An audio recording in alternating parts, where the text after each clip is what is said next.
Assalamualaikum warahmatullahi wabarakatuh. Perkenalkan, nama saya Armi Fiarin Andareza. Saya dari program studi pendidikan bahasa Inggris dari Universitas Singapura Bangsa Karawang. Di sini saya akan menjelaskan salah satu program KKN saya di dalam bidang pendidikan. Untuk tema kali ini, yang kami usun adalah penggunaan teknologi dalam kegiatan belajar mengajar di masa pandemi. Untuk pelaksanaan program ini, kami laksanakan di Desa Cinta Asih. Maka dari itu, berikut adalah pemaparan mengenai program kerja KKN kami di bidang pendidikan. Saat pandemi Corona COVID-19 melanda dan nyaris melumpuhkan semua negara dan kegiatan sosial serta aktivitas ekonominya, tanpa terkecuali Indonesia. Saat ini, negara kita sedang memperlakukan peringatan dan pelarangan untuk keluar, bekerja, maupun bersekolah. Sehingga muncullah banyak istilah seperti work from home atau belajar dari rumah. Tentu bagi siswa, peraturan ini akan mengganggu proses belajar mereka. Terlebih, saat ini banyak siswa yang berada di tahun terakhir. Mereka lebih banyak membutuhkan waktu belajar untuk menghadapi ujian akhir. Meskipun begitu, siswa juga harus tetap belajar walaupun melalui cara online. Para guru dan dosen dituntut menjadi kreatif untuk tetap meraih dan mengajar siswa. Cara mengajar yang paling aman untuk dilakukan pada saat pandemik seperti ini tentunya melalui berbagai jenis platform media online atau aplikasi. Banyak sekali contoh ataupun platform aplikasi media online yang dapat digunakan dalam pembelajaran. Berikut adalah beberapa contoh dari platform media sosial atau media online yang dapat digunakan untuk menunjang pembelajaran jarak jauh yang dapat digunakan pada saat pandemik seperti ini. Di antaranya adalah Edmodo, Google Classroom, Duolingo, Quizizz, dan YouTube. Semua media platform di atas atau media platform tersebut dapat digunakan oleh para pengajar sebagai pengganti pengajaran di dalam kelas. Platform tersebut dapat digunakan oleh guru untuk membantu pembelajaran selama masa pandemik seperti ini. Untuk pembahasan lebih lanjut dan penjelasan lebih detail tentang aplikasi tersebut akan dipaparkan oleh teman saya. Mungkin cukup sekian dari saya. Mohon maaf bila ada kesalahan. Wassalamualaikum warahmatullahi wabarakatuh.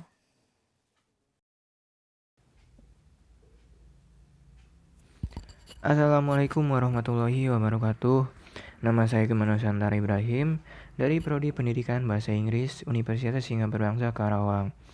Saya akan memaparkan materi tentang penggunaan aplikasi Edmodo di masa pandemi COVID-19 untuk menunjang pembelajaran. Pertama, apa itu Edmodo? Edmodo adalah salah satu dari sebuah perkembangan teknologi informasi yang membantu dan menyongsong pendidikan abad 21. Aplikasi ini mendukung sistem pembelajaran online bagi para pegiat pendidikan seperti guru, siswa, mahasiswa, ataupun dosen. Di dalam platform Edmodo ini, baik pengajar maupun siswa dapat mempermudah kegiatan-kegiatan pembelajaran seperti pemberian tugas, mengerjakan ujian, kuis, dan lain-lain. Intinya, baik itu pengajar maupun muridnya akan mendapatkan manfaat ketika menggunakan platform ini. Pembelajaran akan menjadi lebih efektif dan efisien. Fitur-fitur dalam Edmodo yang pertama ada assignment. Dengan fitur ini, guru diberikan pelayanan oleh Edmodo untuk lebih efektif dan efisien dalam memberikan tugas kepada muridnya. Dalam memberikan tugas, guru dapat mencantumkan file, dokumen, link, ataupun research yang lainnya. Gradebook. Fitur Gradebook memberikan kemudahan bagi guru untuk melakukan manajemen nilai, baik secara manual maupun otomatis. Dengan fitur ini, data dari sebuah nilai akan terkumpul secara rapi. Yang ketiga, ada quiz.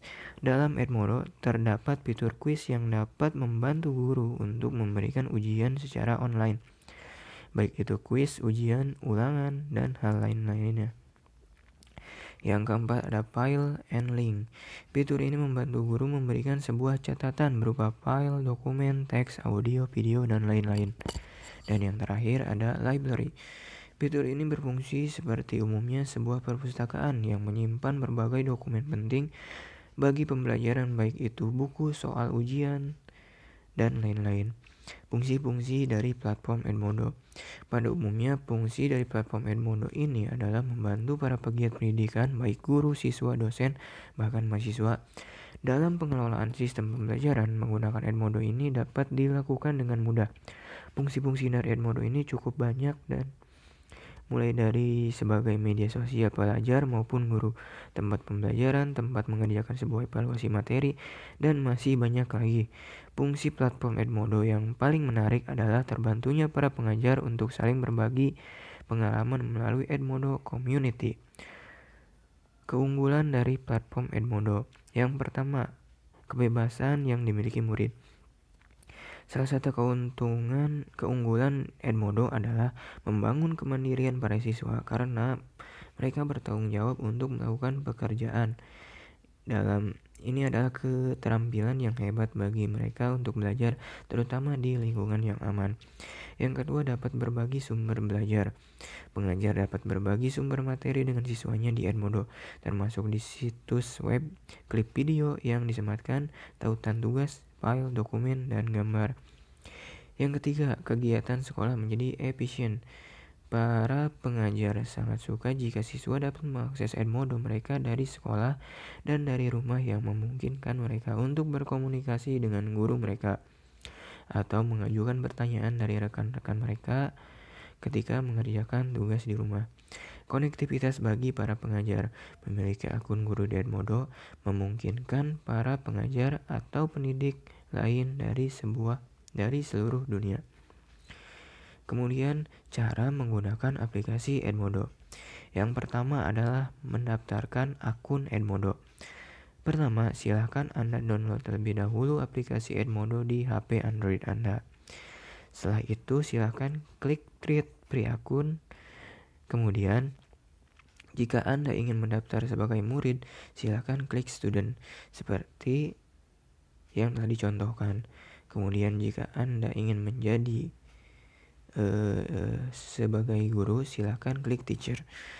Kemudian silahkan Anda isi first name dan last name dan klik next. Lalu silahkan Anda isi grup code.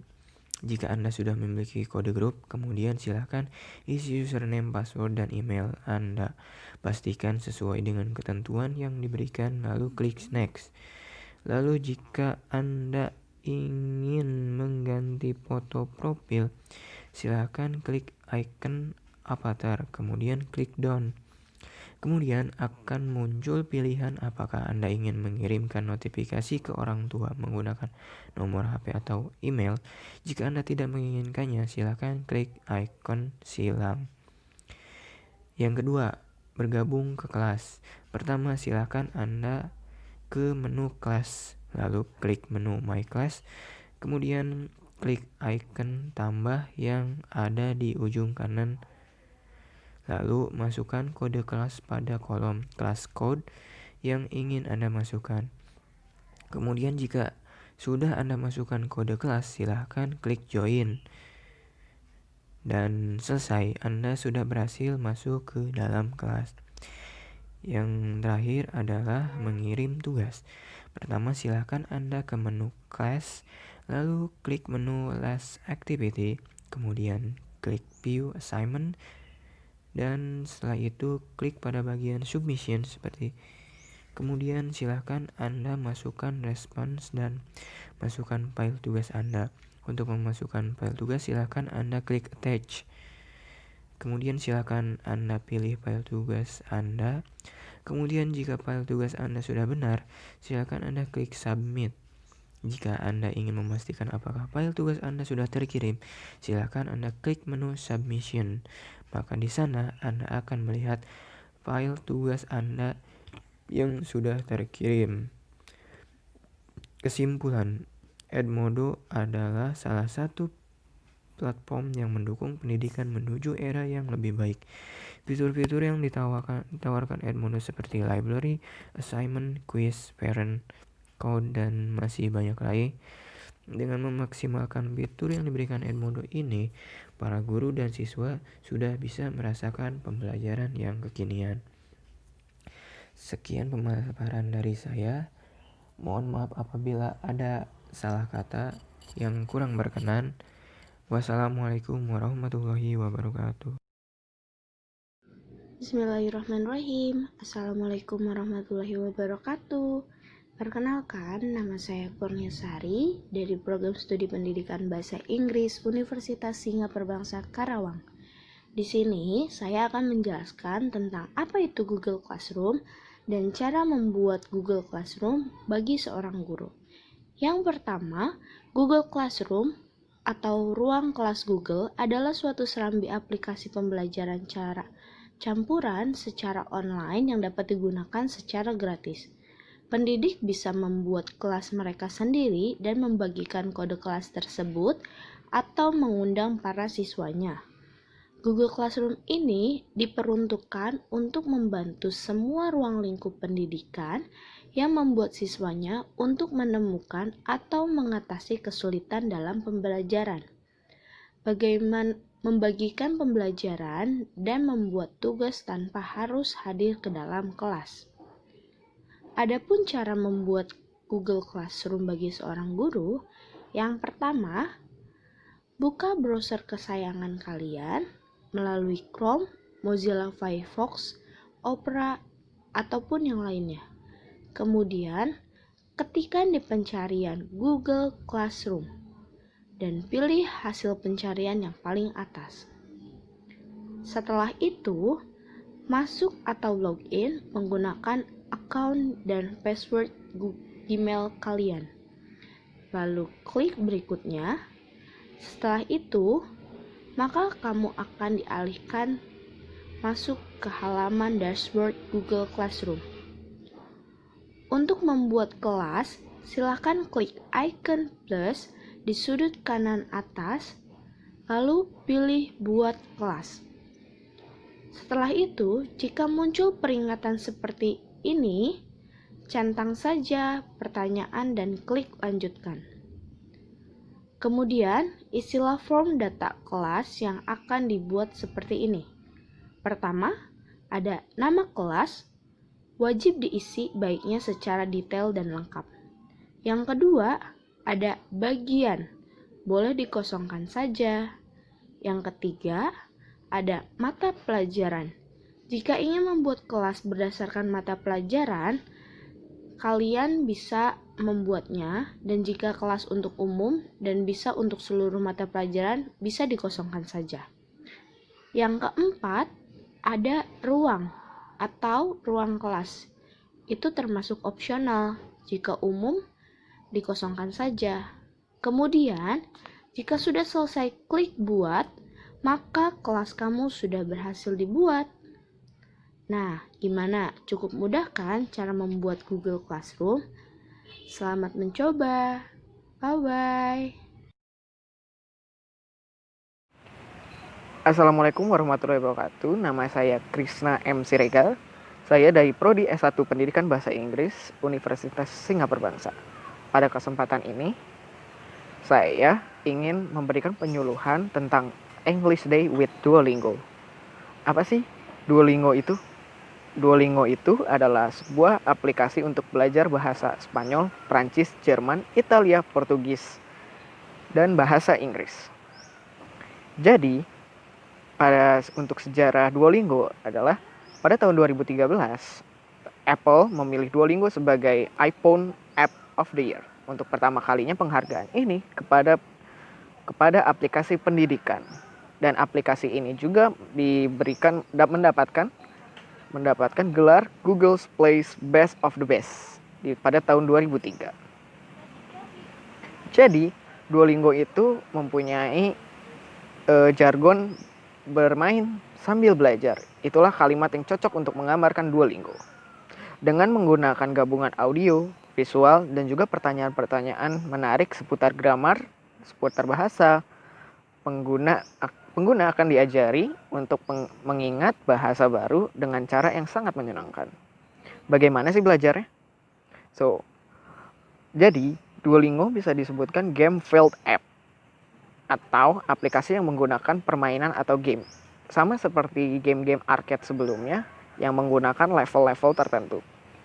Setelah mendaftar di Duolingo menggunakan email pribadi kalian, dan kalian harus memilih bahasa Inggris untuk mempelajari bahasa Inggris, dan lihatlah skill tree.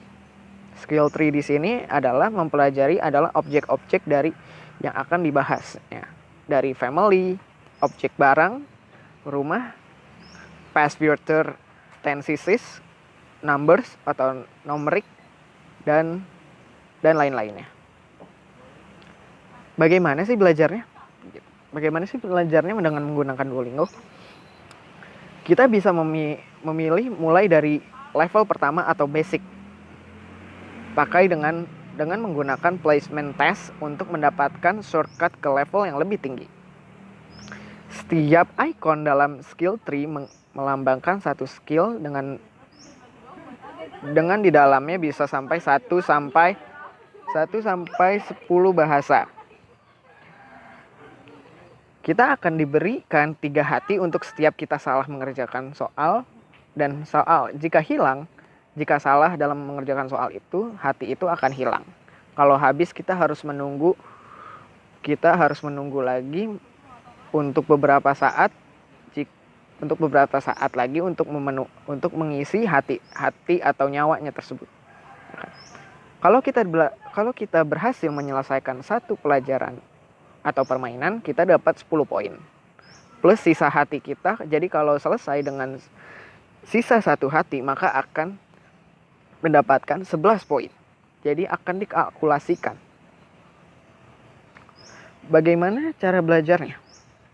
Poin yang tadi yang saya sebutkan ini adalah poin untuk fungsinya untuk menaikkan level. Untuk mencapai level 2 kita butuh 60 poin. Semakin tinggi levelnya, semakin besar juga poinnya. Ya kan? Kalau kita bisa menyelesaikan pelajaran tanpa melakukan kesalahan sama sekali, kita akan mendapatkan 1 linggot. Apa sih itu linggot? Linggot adalah mata uang di Duolingo yang bisa ditukar dengan berbagai aplikasi Duolingo lainnya yang ada di App Store atau di Google Play Store.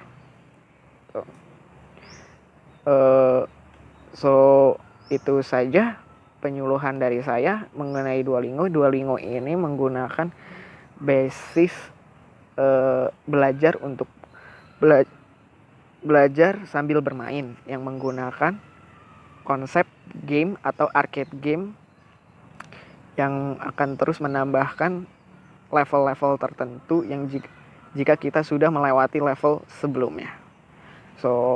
Itu saja dari saya. Mohon maaf bila ada kesalahan kata dan kurang lebihnya saya minta maaf. Wali taufik wal hidayah. Wassalamualaikum warahmatullahi wabarakatuh. Assalamualaikum warahmatullahi wabarakatuh. Perkenalkan, nama saya Ilham Prakoso.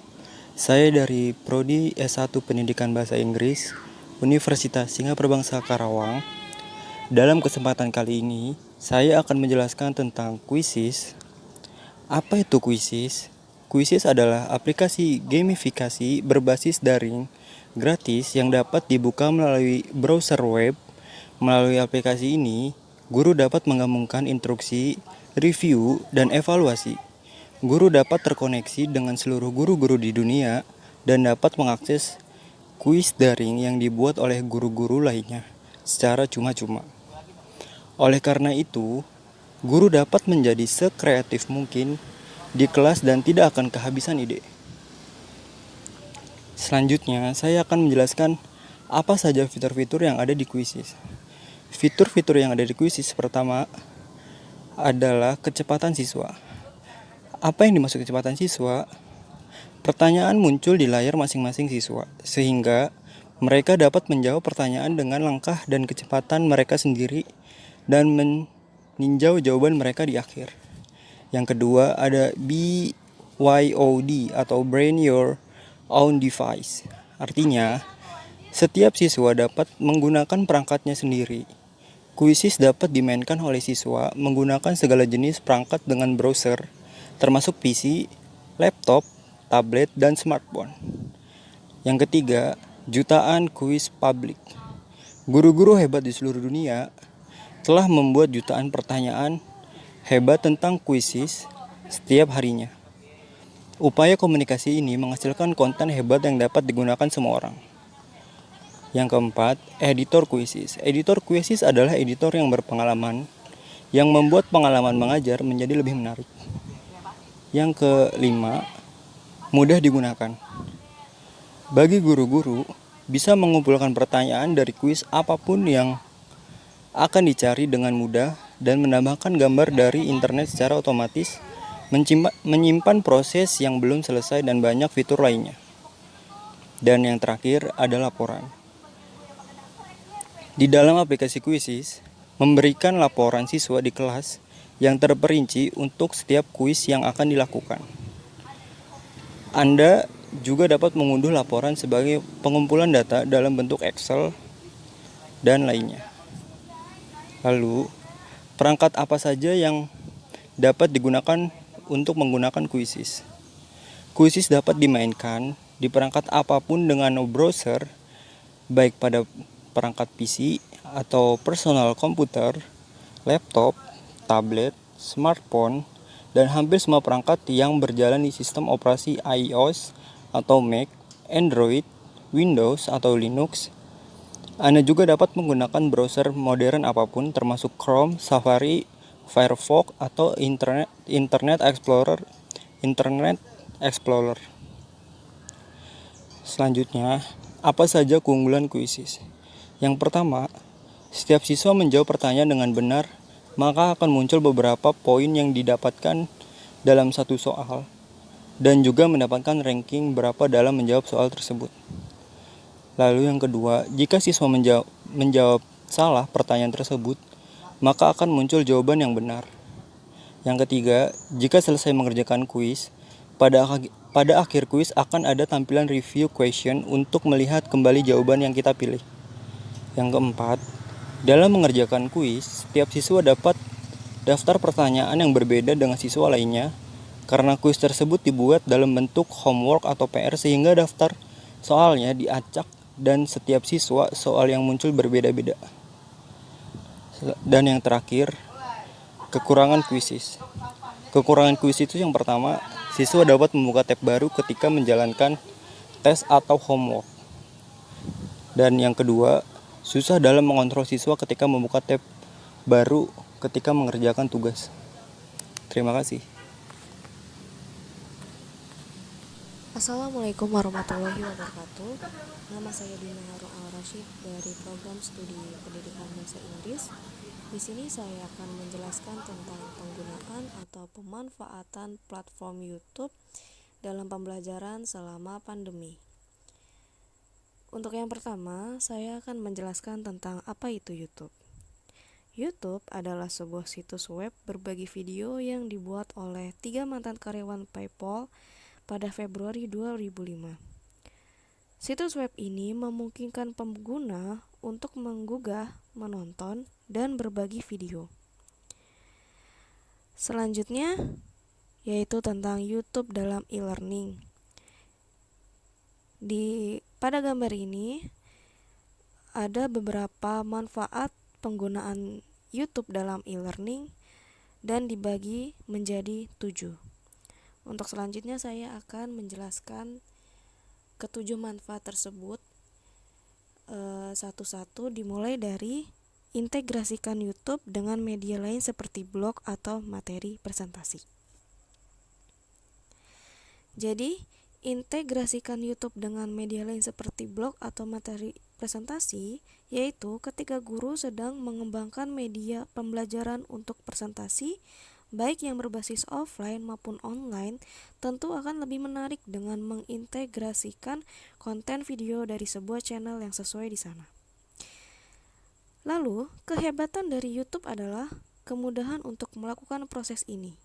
Karena ketika memberikan materi di blog, kemudian memberi tambahan berupa video, maka media belajar akan tampak menarik dan tentunya efektif untuk belajar siswa. Seperti pada contohnya, gambar yang sudah saya berikan. Lalu, selanjutnya adalah mengembangkan komunitas belajar melalui YouTube di mana guru dan siswa terlibat bersama-sama.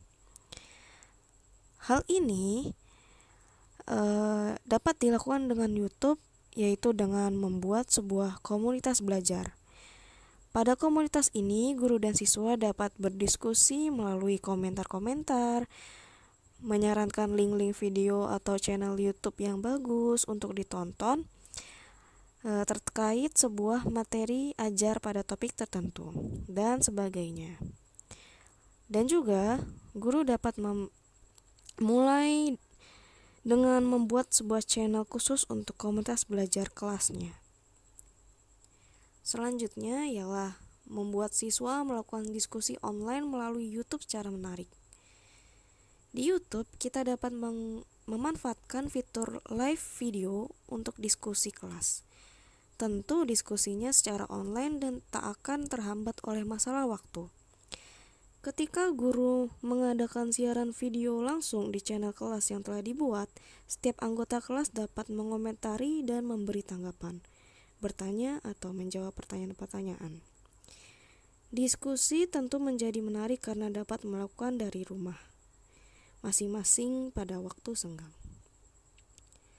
Yang selanjutnya adalah mengupload konten video dan jadikan bahan pembelajaran untuk mobile learning.